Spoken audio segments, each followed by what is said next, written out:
A new product which is available in the market for diabetic patients with the neuropathic feet is the kind of socks called as temple socks. This socks has a protective layer. It's inside the socks in form of silicone material, or outside the socks in the outer layer of the socks in form of a MC or MCP. The reason why this kind of socks has come into market is because diabetic patients with neuropathic feet will have numbness in their feet, so they won't be able to perceive the warmth or the heat of the floor, the rough surface of the floor, or the pebbles or mud particles in the place of worship. So to protect against these things, this kind of socks can be used. Because the patients, when they go to the place of worship,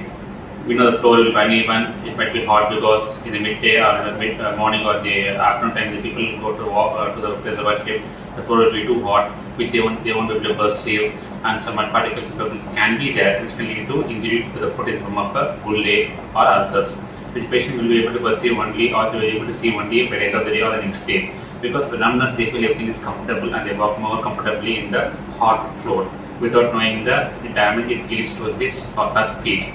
So this socks will protect against these kind of injuries, the thermal and the mechanical injuries. With a word of caution that this is not 100% guaranteed, because it depends upon the amount of or length of the walk the patient is doing, or the heat of the floor, and the type of materials like mud or sand particles or like pebbles in the area of place of worship.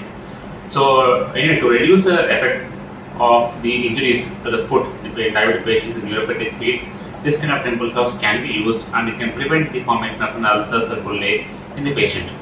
This kind of socks is not advised in people with diabetic foot versus neuropathic feet with an abnormal foot structure or who already have ulcers or injuries in their feet.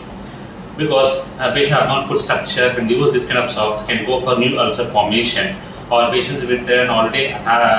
ulcer in their foot, when they can go for aggravation of the ulcer. So this kind of temple socks is advised only people with a normal foot structure without any previous injuries or ulcers in the foot.